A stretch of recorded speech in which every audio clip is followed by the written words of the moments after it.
Hi, good morning. I don't think I'm turned on. Did I? Or wait, that's an awkward thing to say to in front of a bunch of people. Is this like, it's like green? Am I green? It's green. All right, can you hear me? Cool. Hey, thanks. Wait, that's who I am. I'm really excited. Thank you for inviting me to be here today. This was an amazing opportunity to stand in front of you folks today. A lot of new faces, and I'm really happy.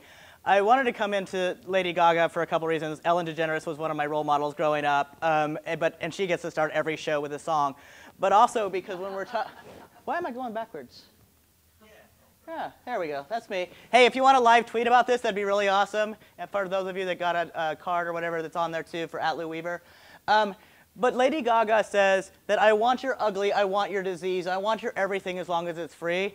And when I heard that last week and I started actually listening to the sounds, and what we're talking about today is ugly, and what does that mean to us? And she's like, give it to me, give it all to me. I don't care who you are, what you're doing, right? I'm here for you, and I love you as you are. That's what I took out of it when I heard it last week, kind of something different than what I had heard before. And Lady Gaga is also pretty famous for starting her Born This Way campaign that, hey, we're all people, we were all born, and everything else. So my name's Lou Weaver. I am an out trans man, so I was born designated as a female. I came out and have been living full-time as a man for about the past 7.5 years, physically transitioning for 6.5 years. So I've gone through my second puberty starting at the age of 38. So that's pretty amazing. So I'm a middle-aged man going through puberty, which is a little rough for me, but that's also, I'm a little bit older than I look, which is why Ellen would be one of my role models. I actually remember the night sitting there watching Ellen struggle to come out over 30 minutes. We're like, just come out, please, just make it all easy for us. But this is not a typical Trans 101. I want to talk to you folks about a lot of different things today, focused on the thing of ugly. So ugly, when we think about ugly, we think about a physical state, right? And we pulled these off the internet of the ugliest person contest or the ugliest dog. Why are we highlighting these things, right? As somebody said, highlight kind, right? What are we doing for the world? But sometimes we don't think about these things. I grew up hearing this: sticks and stones may break my bones, but words will never hurt me. And we've changed a lot, right? Ugly can be words. Words hurt. Words stick with us so much. We have anti-bullying campaigns. I'm actually wearing purple today in honor of that, right? What do words say to that? And that's what I want to focus on today. What are the ugly things that we say to people that we don't even actually think, how ugly is this that I said this, right? So they've actually changed it.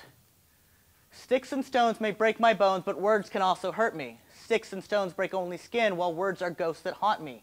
Pain from words has left its scar on mind and heart that's tender. Cuts and bruises now have healed. It's words that I remember. I don't remember, people punching me or picking on me, because we all did that as a group. But I do remember the words that were inflicted on me when I was growing up. I didn't stay in high school. I dropped out of high school 6 weeks into my senior year because I was tired of being picked on. I was tired of being treated like I was different. That's not fair. I didn't want to go through life like that, right? The words hurt. That sticks with me now. I remember that. I remember what they called me. I don't want to talk about how long ago that was. So, because I was born in '70, so that was in the late '80s, right? I keep forgetting I'm almost 45. But people say things to this when they find out I'm a transgender man. Well, you'll never be a real boy, right? Am I Pinocchio? Do I have strings that are pulling me? Am I not a real boy? Do I not feel and touch? Like, you can touch me. I'm real. I'm standing here. Or to say to a trans woman, but you're not a girl, right? Is she plastic? Is she fantastic? Is she Barbie? Right? What do we say to people that are different than us that sticks with them and that hurts them as we go? Right? Katie Couric got busted by Laverne Cox for asking about genitals. I don't know why I'm touching buttons. I shouldn't. Somebody else should be touching buttons for me, right? People say to me, oh, but you were cute. Was I? Am I not cute now? I'm cute. Thank you. Thank you. Those things matter. Right? I look at this, I just put it on Facebook yesterday, and it's little Lou, and I look at that and think, how did I ever pass for male when you look at me now and see that I'm very masculine? But people thought I was a young boy. I was actually a 31-year-old female-identified person in that picture. But people look at me and go, oh, but you were cute then. People say that to me when I show them that picture. So it hurts, right? What are you saying to me? What are you saying, that I've changed so much that I'm no longer a real and valid person? I'm no longer good looking? You may not think I'm good looking. Maybe you like girls and you don't like boys. Right? But I also hear these types of comments as well. What's your real name? My real name is what I told you my name is. My name is Lou Weaver. Whether or not it's legally changed, whether or not I had a legal transition, which I did, I am fortunate enough, I am privileged enough to be legally recognized as Lou Weaver male by the great state of Texas. It doesn't matter. How many Roberts do we call Bob? How many Elizabeths do we call Liz? Do we call Beth? How many people from a different country do we call by a more Americanized names because they've made it easy for us? What does my real name matter? Who cares what my mother named me? It's none of your business. I don't use it. My mother doesn't even use it, right? People ask me that. No, I mean your real name. I had no idea you were trans. Am I supposed to tattoo this on my forehead? Am I supposed to tell you? Is it any of your business what my life is like, except for what I want to share with you? I had no idea you were trans. That means to me, what you're saying is that we should be able to tell everybody's everything when we look at them, right? Does it matter how I was born? What matters is who I am today. Because every step that I've made from May 16th of 1970 to who I am today has made me who I am today, regardless of the fact of whether or not I'm a transgender man. You will always be a, I've heard this, oh, well, you'll always be a girl to me. Really? Do I look like a girl? Do I sound like a girl? Do I act like a girl? How is it your right to tell me who I am and that I need your validation to say, you're always this? Why are you so stuck on my past? Why are you stuck on the person that I was instead of the person that I am, the person that I'm becoming, the person you see in front of me? Because when I was an 18-year-old female-identified person growing up as a lesbian, I couldn't go into a women's restroom. Do you want me in a women's restroom now? Because that's what you're telling me, that I belong with the women. Do I look like I belong with women going into a women's restroom or a women's changing room? No. You're denying my ability to grow and change. Who will date you? Right? I hear this. Who's going to want to date you? Are you going to get married? Are you going to find a partner? Yes, I am. There are people out there that will look past my body, look past my past experiences, and see in front of them somebody that they think is good-looking, kind, loving, funny, a little goofy, and they will want to date me. Right? But we put so much emphasis on the fact that I am different, that my body, underneath my clothes, might or might not look like what you expect it to look like. Is that fair? All of our bodies look different, right? We all care about where our lumps and bumps are or aren't. But somehow, all of a sudden, my lumps or bumps, where they are or aren't, became more important to somebody else. They become so important to somebody else that people think that it's honestly their right to ask me certain questions. Why would you choose to do this? I didn't make a choice to do this. My brain told me I was male from a long time ago, even though when I was growing up, I thought I was a lesbian because my parents told me I was a girl. I thought I was a girl, and I liked women. Made me a lesbian, right? So what else could I be? There was no Google when I was growing up to type into why do I feel different. There were no role models. There was nothing. Transgender was not a word in my vocabulary until 10 or 15 years ago. Why did I choose to do this? I chose to do this so that I could live my life and be the man that I am, so that I could become somebody who does something. I was underemployed. I was undereducated. I was a wallflower. I could have never stood up here and talked to people. I was painfully shy. Ever since I started transitioning and started finding a community that loved me for me, friends that said, hey, oh, wow, cool, you go by he? Awesome, great. No questions asked. It was the most validating experience in my own life. That's why I chose to do this.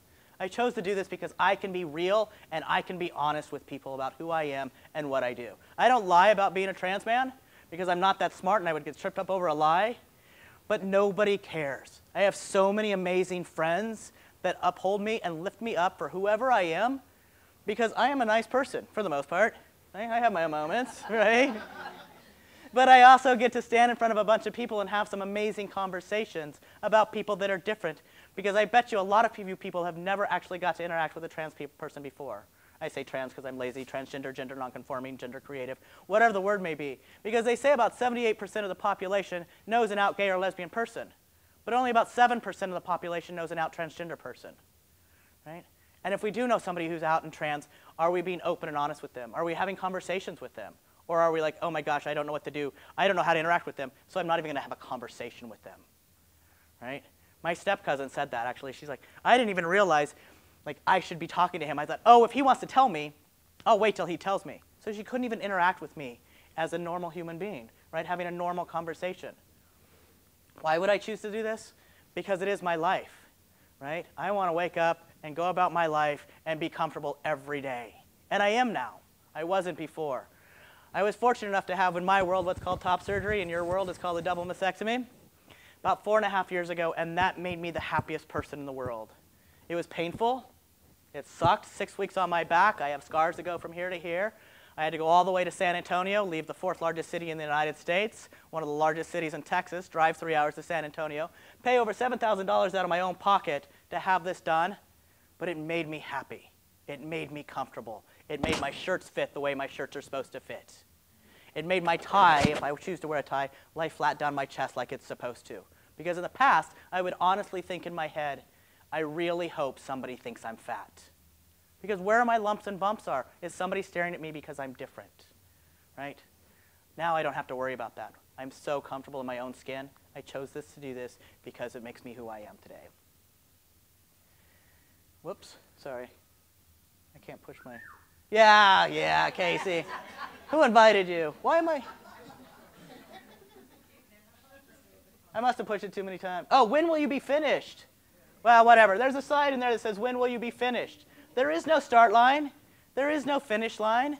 I don't have to do it this way or that way. That's for somebody else. What does finished mean? I'll be finished when I'm dead. I'll be finished when I'm happy with my body. I'm happy with my body the way it is today, right? But everybody always thinks, well, you need this to be a man. I don't. And in fact, I think I'm going to have to go through these again. I should have done this several times before I started this today.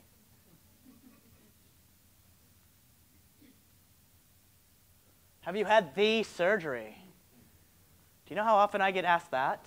Or that people look at me and I tell them I'm a transgender man and they no longer care about my glasses, they care about my belt buckle? My belt buckle is not that cool, right? But I literally watch people go, oh. Do you not think I can see you? Really? Really? Have you had the surgery? All you're asking me is what do my genitals look like, right? Whether or not I have a penis. Is it any of your business?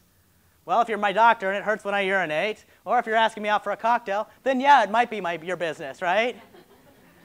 But if you're not, then why do you care, right? Because we have these boxes that we put people into, and if you don't fit in that box, I need to know.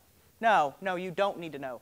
Katie Couric found out the hard way when Laverne Cox schooled her on TV, right? You don't need to know about my genitals. You wouldn't ask anybody else. It's a HIPAA violation. This is my private medical stuff. Do you need to know? No, I'm not your medical experiment, right? But I do get asked this, or people ask all the time, oh, well, what have you done to your body? Why? What have you done to yours, right? I don't know what this means. And people always want to say, oh, sex change. I didn't have a sex change. You can't change my sex. My chromosomes are what they are, be they XX or any variation thereof, XXY or whatever that might look like. I didn't have a test, right? But how many women might have breast augmentation surgery, nose jobs, or anything like that? Do we ask? No, because it's not okay. But why is it okay to ask about my body? What do those ugly statements mean? That my body is something to be asked about? My body can be a subject of ridicule or an answer for your question? Right? People think this all the time. And people think that it's socially acceptable to ask me or to ask anybody. Right? It's none of your business. So that's a little bit about the stuff that ugly things people say to us. So think about that. Do I want to know or do I need to know? And unless you don't need to know, if you just want to know, don't ask your friends, right? Unless they're comfortable being somebody who wants to talk for you. As an out transgender man, as a person who does this for education and advocacy, I'm more than happy to have these conversations. Buy me a drink and I'll talk to you all night. You'll want me to shut up eventually, right? But not everybody wants to do this. Right? When I go to school, I just want to be the dude in the corner doing my homework. But when I'm here, I'm more than happy to have these conversations, right? When is it appropriate to ask these questions? Not everybody wants to do this. So the other ugly thing I want to talk to you today about numbers. So in 2010, the most recent survey, 6,450 transgender and gender nonconforming people were surveyed in the United States, Puerto Rico, Guam, Virgin Islands, and DC, and this is what they came up with. Trans and gender nonconforming people are 4 times more likely to live on less than $10,000 a year. Double the rate of unemployment for trans people, 4 times the rate of unemployment for trans people of color. 90% have been harassed on the jobs. 16% work in street economics. Drugs, sex, what does that look like? Also, our survey says, double the rate of homelessness. 53% harassed in public accommodations. HERO, the Houston Equal Rights Ordinance, has not gone into effect. Can I legally use the male's restroom? My documents say male. I'm lucky. Does everybody have that privilege? Maybe not. 29% believe they've been harassed by the police. 12% by judges and court systems, either thinking they get longer court sentences or not getting their names and gender marker changes. Right? And the documents not lining up can be painful. Can you get a job? Can you get a house? 57% experience family rejection. That's a whole lot of people with nowhere to go. And all of those numbers I just told you are pretty ugly, aren't they? They suck. I'm actually going to use the word, it's pretty shitty. Right? Well, these are ugly numbers, and these are things that just keep happening. Already this year, in 1 month, less than 1 month, around the globe, we have lost 5 transgender women of color because somebody didn't like the way they were living their lives. One of them was up the street in Tyler, Texas. An African-American transgender woman lost her life in what they believe was a hate crime. Somebody chased her down on the road and shot her. That's ugly. Why do we do this to humans? Because they're different and we don't like them. So if they're harassed, if they're homeless, they're harassed on the job, their documents don't line up, they can't get a job, they can't get a place to live, what are they doing? They're living on the streets, aren't they? And if she's living on the street and she can't go in some place to go to the restroom, then what happens?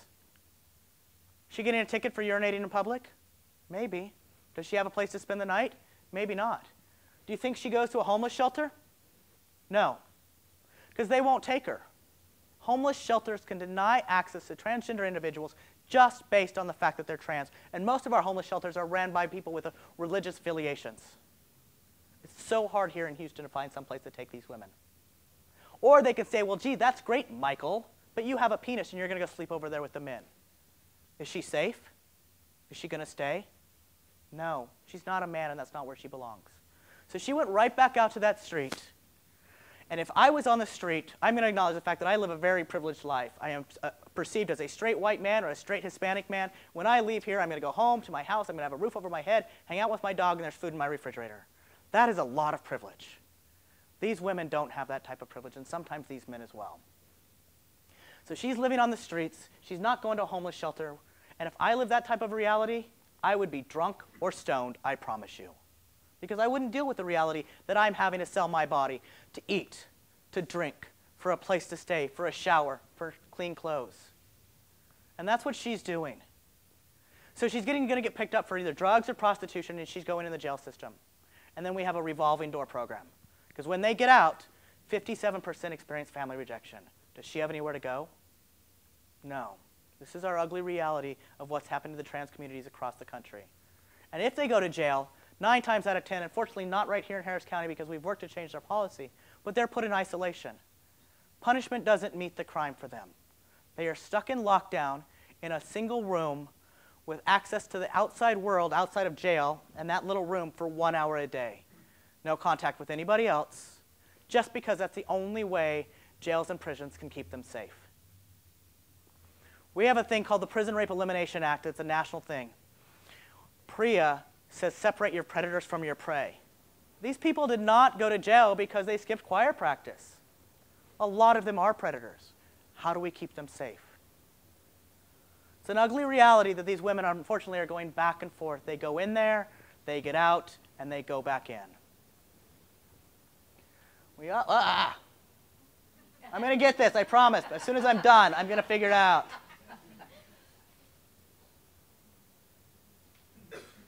Hold on. I'm so sorry. All right. What about our health care? I live in the 4th largest city in the United States. I live next to one of the world's largest medical centers. When I came out 7.5 years ago as a transgender man, and I was looking for somebody to provide health care for me, I could find exactly 3 doctors. 3 doctors out of 4 million people that would prescribe health care to my community. Right? Now I know 8. I actually have a Google Doc on my website for people to figure out where they can go to the doctor and find culturally competent health care. Because here's what happens. 46% report educating their providers. I've had to tell my doctors how to take care of me. I've had to tell my doctors, this is what you need to do. One of my doctors, I said, hey, I need some hormones. I don't know how to do that.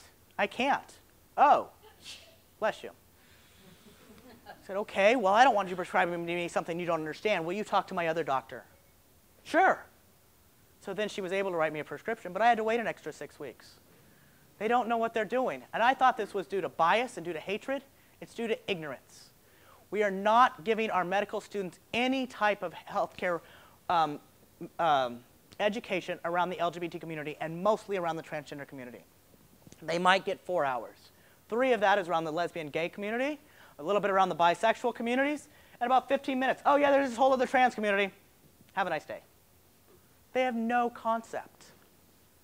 25% say they've been harassed in places of medical care. 24% denied equal treatment. 19% refused care when their trans status was revealed. 2% physically assaulted in a doctor's office. I hope that is by a different patient. And I've already acknowledged the fact that I walk through life with a lot of privilege here in Houston, and every one but the bottom one I have been subjected to right here in Houston. I've been refused care at Ben Taub. I've been made to wait. I've been harassed. I've had people question me. Last year, a friend of mine went to St. Joe's for a kidney stone, a transgender man. The nurse came in, took all the vitals, then the doctor came in and went, I can't see you. The doctor turned around and left. The doctor never came back. My friend saw the nurse for the rest of the time. That's some pretty ugly things. They take a Hippocratic oath and say, I will take care of people. I will take care of people unless they're different than me. A dear friend of mine went to St. Luke's after heart surgery. 2 weeks after heart surgery, we call the doctor in the middle of the night because their heart doesn't feel good and say, hey, what's going on? I need you to go back to St. Luke's where you had your heart surgery and have your medical test run. Something's going on. I need to figure out if you're okay. We go to St. Luke's about 2 o'clock in the morning, and I check her in. The triage nurse is very nice, and I see the doctor standing in the corner. He says, okay, go have a seat. It's 2 o'clock in the morning, and I sit down, and I promptly fall asleep because I'm about that nice, right? Finally, she wakes me up and says, hey, I want to go home. I'm like, no, we got to stay. We're waiting for the doctor. She goes, I want to go home. I look at my watch. It's almost 6 o'clock in the morning. I'm like, holy crap, have I been asleep for 4 hours? She's like, I'm really uncomfortable. I go back up to the triage nurse, and I say, I'm going to take her home. He goes, no, you can't. Yes, I can. I know my rights. Give me that piece of paper. I'm signing her out. He says, no, you don't understand. That doctor is about to go off duty. What? He says, give me a minute. Within 10 minutes, he had snuck her into a room, hidden away from that doctor because that doctor went off duty at 7 o'clock. 10 minutes to 7, she was finally getting the test that she needed that we had walked in the door for at 2 o'clock in the morning. All because that doctor did not want to see her. So much for a Hippocratic oath, right? This is happening. And what about our youth? Oh, that again is from my survey, not my survey. There's a disproportionate number of our youth that are living on the streets that are LGBT identified. A disproportionate number of the youth that are there are simply there because they are LGBT, lesbian, gay, bisexual, transgender, or anywhere on that spectrum. Their parents kick them out. They leave because of the abuse. They leave because they are called names or they are told, I'm not going to have anybody like you living in my house. That's pretty ugly when somebody is not going to take care of their own children. 40% of the youth that we have on the streets, and unfortunately a lot of them end up in Montrose because we think, oh, that's the gay mecca. Let's go to Montrose. Somebody's going to help me.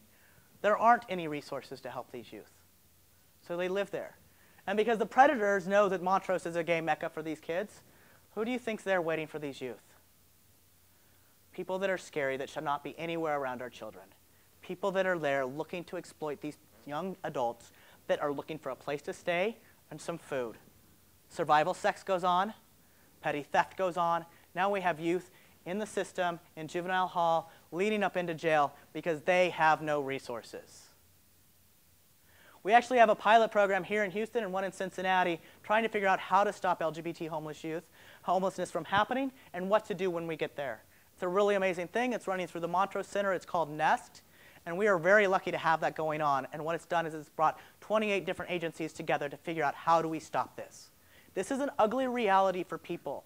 And when people say, why don't they just come out? Really? If I come out to my family and they kick me out, is that healthy for me? And what about this other number? Disproportionate number of LGBT youth are more likely to commit suicide. I don't have any role models. There's nobody like me. My parents tell me I'm wrong. My parents tell me God isn't going to love me. What do I have to look forward to? Did you folks read the story, I guess it was about a month ago now, of the young lady in Ohio that stepped in front of a speeding semi? Her parents were trying to conform her and make sure that she stayed a boy. They isolated her from all of her friends. They took her out of school. She stayed in her room. They took her computer. They sent her to therapists who said, yeah, there's something wrong with you. You are a boy. Be a boy. She got so distraught and so upset that she put herself in front of a speeding semi to end her life. That was her ugly reality. People who do use the Bible as a way to spread their hate. And I actually found this the other day. It's been really weird how all of these things keep coming up for me to be able to do my talk for you today. We all don't believe in the Bible, but I know some of us do, and we do live in a Christian country. We're taught from the very beginning, most of us, not all of us, but most of us, that no matter what, God's going to love us.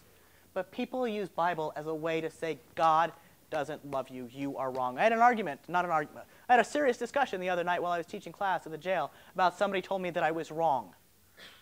An African-American man sat there and tried to convince me that I was wrong, that what I was doing was a sin, and that God didn't love me. I said, my God didn't make mistakes. My God doesn't care.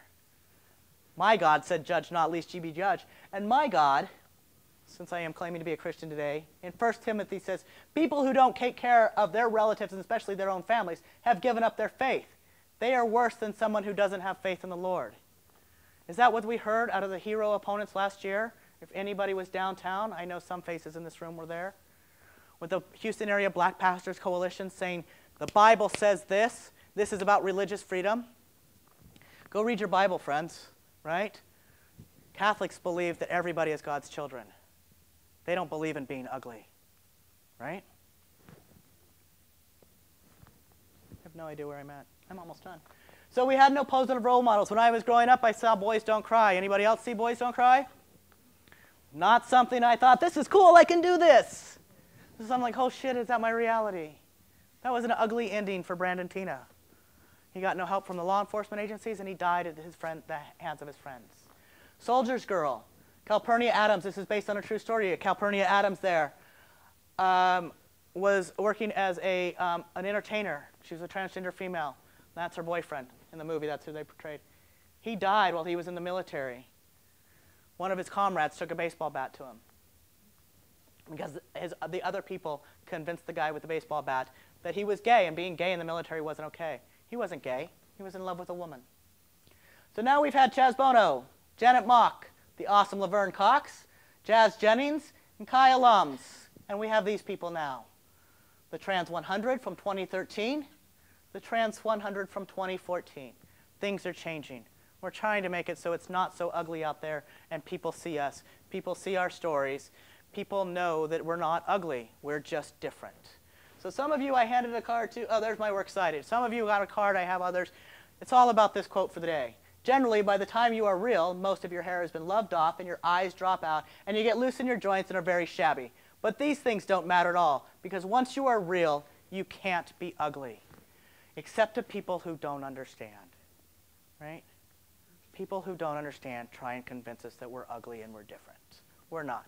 I got up and I put my pants on the exact same way as you did this morning, right? And I'm just as real as you are.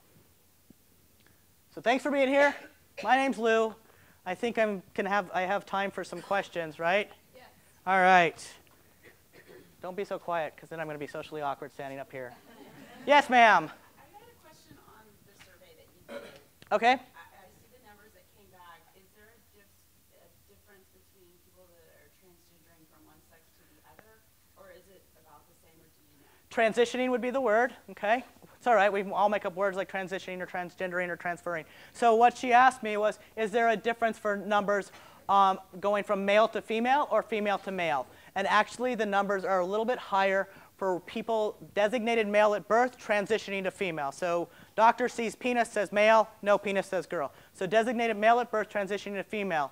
And the reason for that is transgender women don't have the ability, if they want the ability, to blend into society.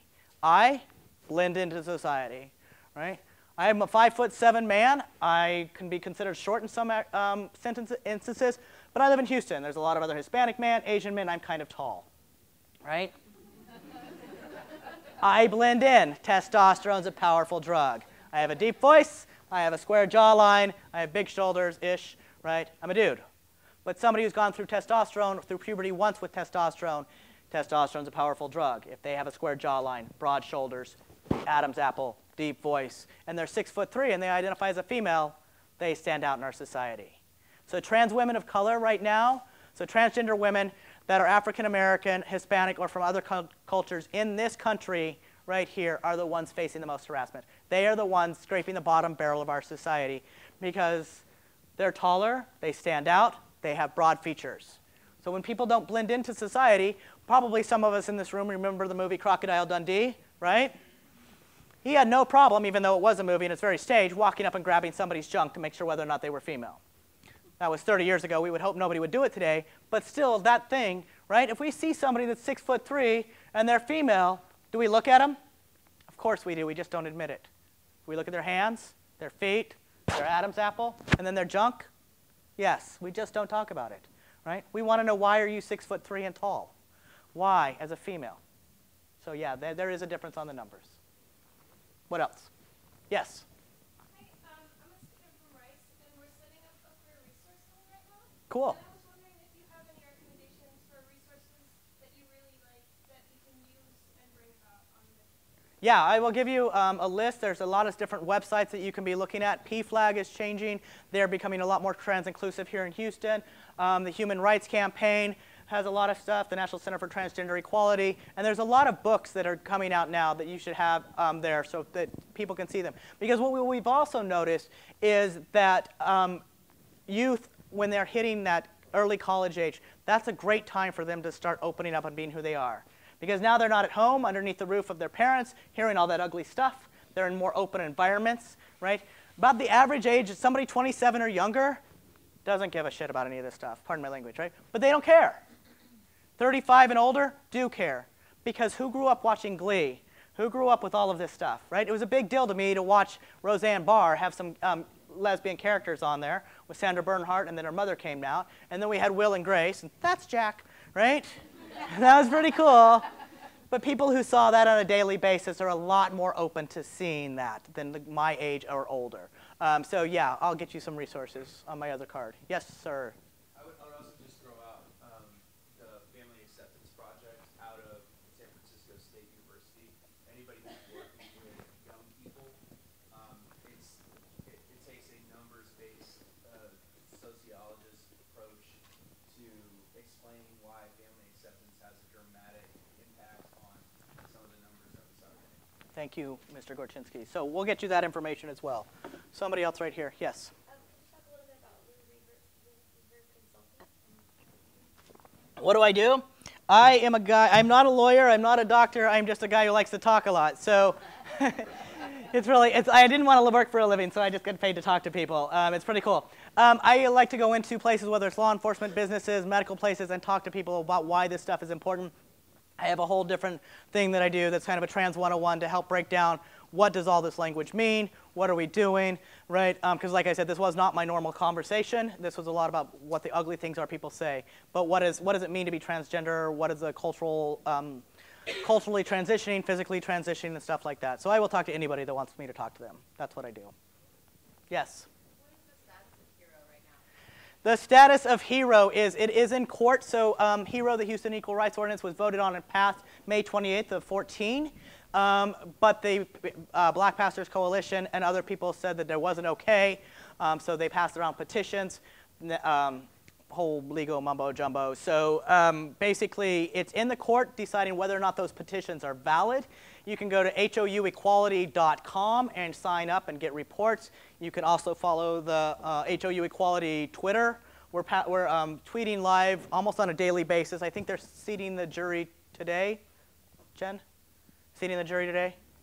Yeah, so we're going to see that. We expect it to last 2 to 4 weeks. And until that gets through that, we will not see it being enacted. And actually, we're expecting it to go from there to an appeal.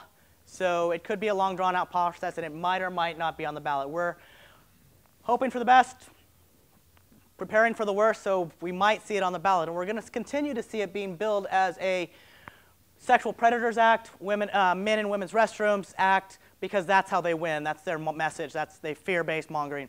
But they forget about guys like me, right? Guys like me do not belong in a women's restroom. And that's what they're going to force, right? But they don't think about the fact that there's so many trans people out there that everybody in here has probably used the restroom with a trans person at some point in time in your life. You just don't think about it. I just want to go in, use the restroom, wash my hands, and leave. But unfortunately, as Lou Weaver Consulting, I spent a lot more time talking about bathrooms than I ever thought I would. Yes, my friend. What are a few things that people could do to help That are simple? Educate yourselves. Find out what it means to be a real ally. Being a real ally isn't just talking the talk. It's being there, being supportive. So if I get bullied, you stand up and say, hey, that's not okay, right? I had a person that I know misgender me. She called me she 3 times on a microphone in front of a bunch of people a few years ago. She hadn't even known me long enough. And my friends were like, I hope he didn't hear that. No, go tell her. That's not okay, right? Because we say things that are inappropriate because we expect people to get a rise out of them. And if we don't get a rise or if we get schooled on it, we will stop, right? If somebody says, oh, that F word or that T word, we don't like the word tranny, right? Unless you're RuPaul in that crowd and it does belong to a certain group of people. But say, hey, that's not okay. We don't want to hear that. Educate yourselves. Get involved. Be kind. Where's my friend? Be kind. Talk to people, right? And I am no different than you. Don't not talk to me just because I'm different, right? I have a dog. I go to school. I have a job. I like to read. I'm a total Harry Potter geek, you know? Find something we can get along with, we can share, we can talk. Those are the important things. Make friends with people. That's what helps change these lives and these attitudes, right? Sign up to follow Hero and call, lobby. Those are some important things. Tell people this matters. This is why it matters. It's not about this. It's about 15 different protected classes in the city of Houston having the right to go to work, go to school, and do all these different things. I'm at my 10 minutes, so thank you all. I appreciate your time. I appreciate your generosity for allowing me to be here this morning. Thank you.